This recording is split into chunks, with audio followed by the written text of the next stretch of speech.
Hello, everybody, and welcome once again to Hot and Trendy Gist with Jesse and Luchi. And this is our first edition for this year, 2026, and we're happy to have you here with us. And for our new subscribers, we promise you would never regret the day you click that button.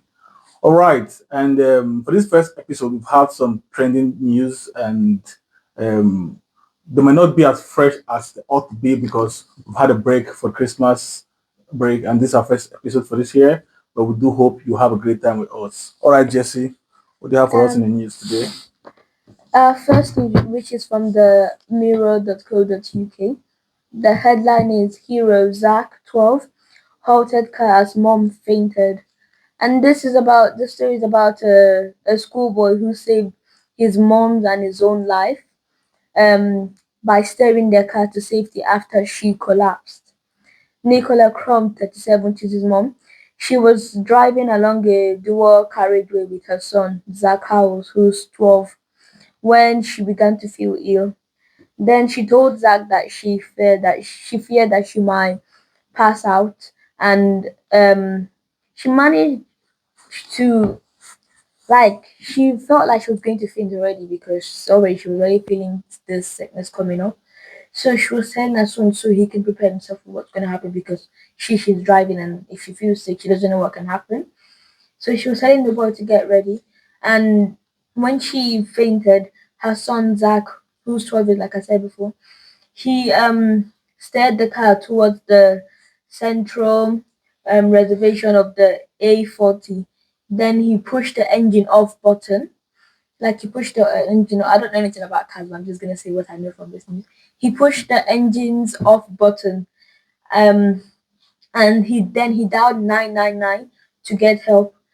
Nicholas from EBBW, Vale, South Wales. She was driving 105 miles to Birmingham. She was found to have she was found to have low blood pressure and is awaiting further tests. So she has a low blood pressure and she's also waiting for the doctors to come to give her some other tests, to run some other tests. She said that her son Zach, that he's a hero to her, and she doesn't know who else he has saved, but to her, he's a really good I hero. think I think that boy deserves murder. I think this is how you train a child to be very smart, to be observant, and to be very brave. I don't know. I think that child is a dream child of every parent. And you can imagine what would have happened if that child was not this very, very brilliant. Well, while I give kudos to the young boy, I think the mother deserves some punishment. Yeah. And the DBLA can start by taking a license because that was a very dangerous thing to do, knowing you have sickness or you know you're not very very okay to drive.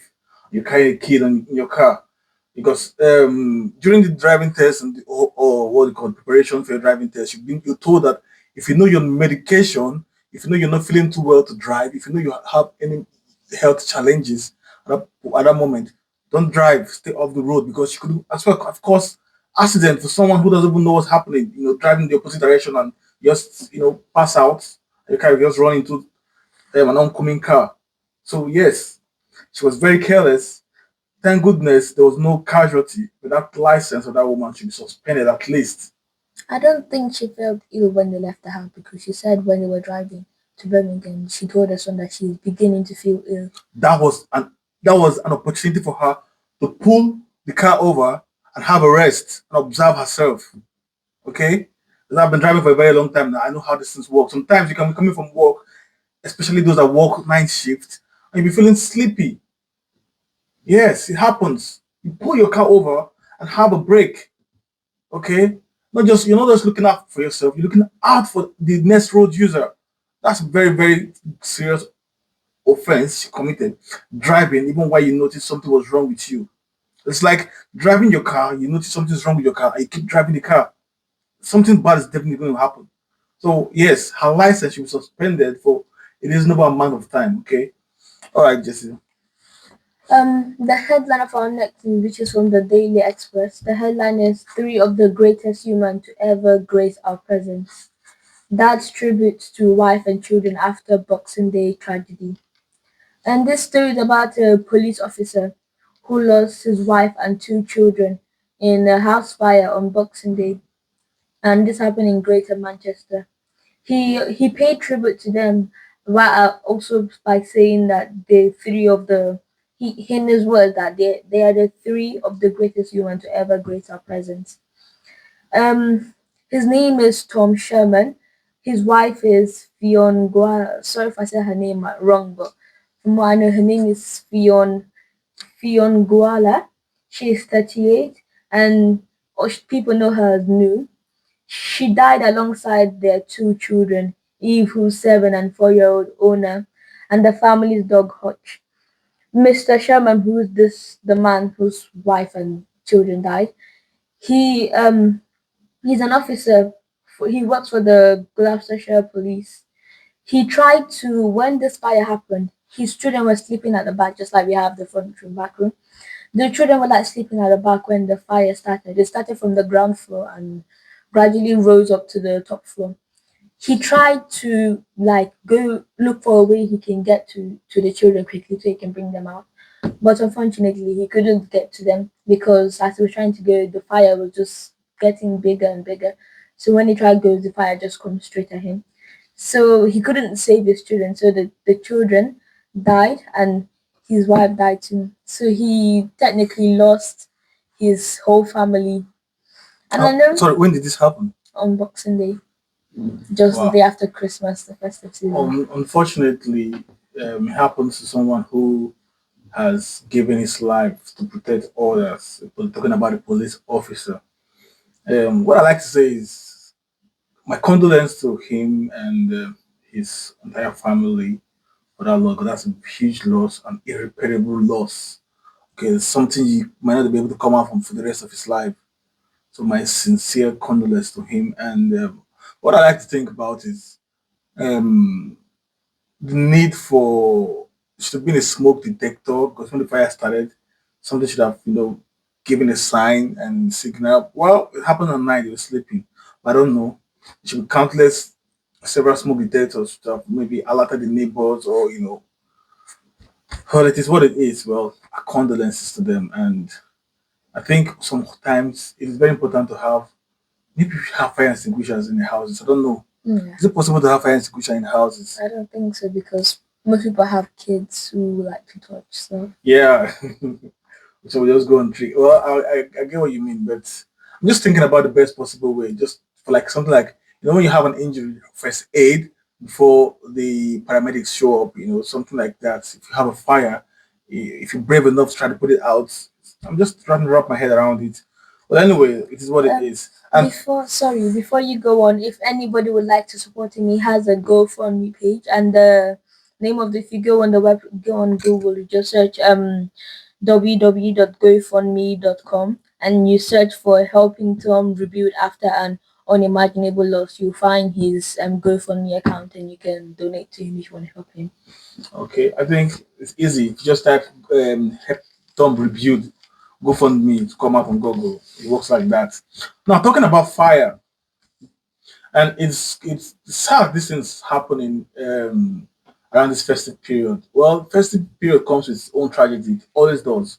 So the need for if you listen to our last episode for Christmas episode, I categorically stated that be careful and try to stay out of trouble in this festive period because the festive period always comes with these tragedies, right? Now we're talking about the city of this country of Switzerland, the city of Crans, Montana, where we have a very popular bar called La Constitution. I don't know if I pronounced that correctly for the French speakers, but it's La Constitution. Oh, right. Well, so the news is on the it's tagged the New Year Day Swiss fire horror. Now, it can say that over 40 people are said to have lost their lives and around 115 at the time of this report have had severe injury. 115. 115 Wow. have been severely burnt. As a matter of fact, the Italian fire and trauma, what they call there's their NHS department for fire and trauma reported that three persons who were rushed in had about 30% of their body severely burnt. 30% of their body. I can't even want. I don't even want to have 1% of my body burnt for any reason. So you can imagine 30%. It's very serious something. I think my heart felt very. I felt very heavy when I read this news the first time. When I saw the clips, all of that, it was severely. But now the thing is, well, let me just keep on reading the news. But this is from BBC anyway, and 115 persons severely injured in a deadly fire that raged through a packed full popular Swiss bar called La Constellation in Crans, Montana, the high in the Alps of southwest tourist region of Switzerland. Now, this is what I have to say about this because this the amount of casualties should have been reduced if I think if it was probably a more advanced population, like how will I put it now? I'm talking about the number of persons, the persons in the bar at that time, because it was said that the bar was packed full with people from age 15 to 25. These are people who, juvenile delinquency, useful exuberance, and all that adrenaline rushing through, and sometimes they lose their senses. Right now, the fire started from you know this light, what's it called? Disco light that comes with champagne bottles. And it was said that a lady stood on the shoulders of another lady, and she was high, close to the roof, and that was how the roof, got up in flames. And instead of these young people to evacuate the premises and run to an assembly point if they have one in that place, but they started filming. You could see them filming, trying to probably thought they were having fun.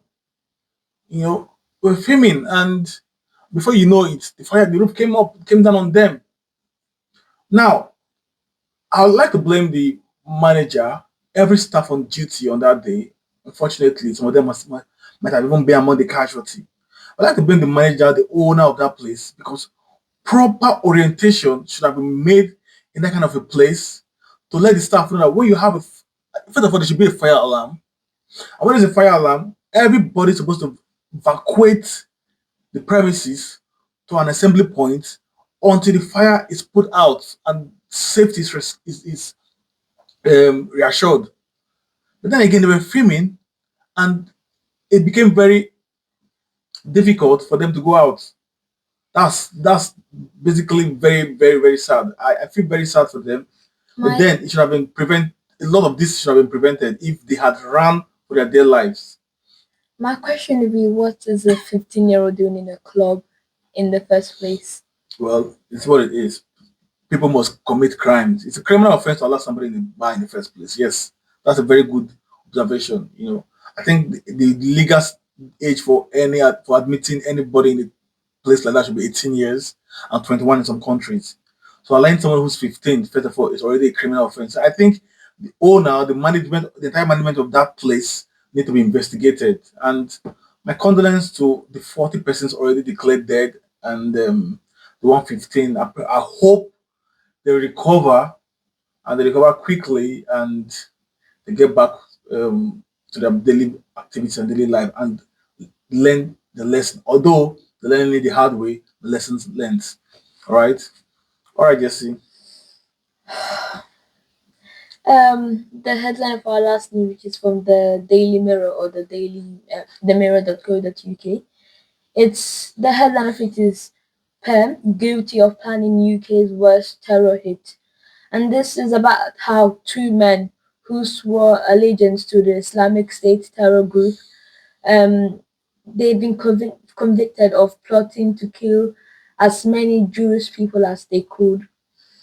Um, if Walid Sadawi, I don't know if I say his name right, is 38, and Amar Hassan, who's 52, if they'd been successful, it would have been the UK's worst terror attack. This is what the police have said. The two Islamist extremists, they had a they don't like Jews, so that they dislike Jews. And this is what the Crown Court have said. The Preston Crown Court, they said that they hate Jews. That's probably what these people said to them. Um, they also planned a gun attack in a Jewish community in Greater Manchester after answering an IS call to following the outbreak of war in Gaza. So I think this is all related. And the Sadawi he's of Wigan. I've never heard that before, but he's from Wigan. He tried to buy two assault rifles and a semi-automatic pistol, and he also tried to buy nearly 200 rounds of ammunition in a hotel car park in Bolton. Well, Wow. it's sad that people just think about these things and they think in their hearts like, let's do this grave evil, and they carefully plan it, take the time, spend their money as well. I know some of them they have sponsors, but then thanks to the security officials who fished and figured this whole thing out, and I think we should pray for more peace in the world. And while we're praying for peace, I think we need to pray for our leaders to be sensible sometimes, to be sensible because the wrong decisions sometimes might be the cause of all of this whole thing spiraling. Because now these are Palestinians trying to kill some Jews, Israelis, and all of that because of the war in Palestine and Gaza. Obviously, you know, all of these things have adverse effects. By extension, now that it's transferring to the Jewish community in the UK. I remember last around October or thereabout, there was a shooting in a Jewish auditorium, and some persons were said to have been injured, and I think one person died. You know, I think we need to do better. Like, always go for peace, no matter what. And if you're out there and you're thinking about planning a terrorist attack, well, Um, I just hope you don't succeed. That's all I can say about it. I just hope you're figured out, you're fished out, and you're detained and arrested and put locked away. Okay? I think that's all I have to say. the sorry before you continue, the seller who this guy tried to buy all this things from the seller, he was an undercover operative who convinced the men that he was a fellow extremist. So he convinced them that he was one of them just to see how what they would say, how they would act, and I guess they did what they thought. I don't know how to put it. And Saudi and Hassan of no fixed abode, they were convicted on on Tuesday the 23rd of December 2025. And Saudi's brother Bilal, who's 26, he was found guilty of failing to disclose information about acts of terrorism. And all three of them they've been living in the UK legally. They will be sentenced in February. Well, like I said, lock them up, throw away the keys. No bargaining about it. If I have my way, this one should not appear in court. Just lock them up straight up. Because imagine if they have succeeded. Well, that's that. Now to my favorite part of this segment. I hope you know what I'm talking about now. I'm talking about the sports segment.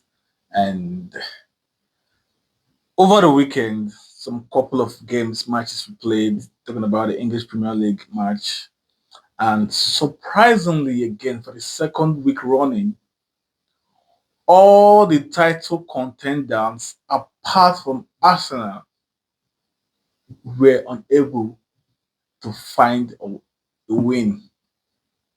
Now, talking about start with Manchester United. I think some of their fans still think they're title contenders. Um, to play they couldn't win, and Chelsea. If I come to Chelsea first of all, let's go to Liverpool. Liverpool and Sunderland played a goalless draw, and Man City and Chelsea. Just when Man City thought they were going to scale through with a goal, you know, I think it was about a minute till the end of the game. Enzo Fernandez found the back of the net, and it was a heartbreak for Pep Guardiola. You could see him having his hand on his head, like, "Oh my God." Well, I don't feel sorry for him. Sorry to say, because he has won second this time. Somebody else should just win this thing, please. Somebody else should win. Allow somebody else to win. Pep. Okay, I'm not gonna say what I'm talking about anyway, but only one team won again. Like I said, and Arsenal, they tried their possible best and they defeated Bournemouth. Now, I'm going to talk about a boy who have been very outstanding, trying to push Arsenal all the way. Talking about Declan Rice. Somehow, he has managed to become my favorite player in that Arsenal thing, and he's outstanding week in, week out. And he had a brace in that very game. And he has been tipped to be the PFA Player of the Year if Arsenal goes on to win this tournament, this year's league. Obviously, I think the odds are in his favor, and he's doing exceptionally well. Now, Arsenal they've gone on to increase their the points gap on the table, 6 points now, and I don't see them dropping points anytime soon. I'll be honest. Okay, so just while that was unfolding, before the Chelsea game and Man City game, we heard that Chelsea were going to be coached in that game by an interim coach because Enzo Maresca has left Chelsea. And just while we were recovering from that, this morning, talking about the 5th January, the news broke out about the sacking of, guess who? The coach of Manchester United, Oh, wow. Ruben Amorim.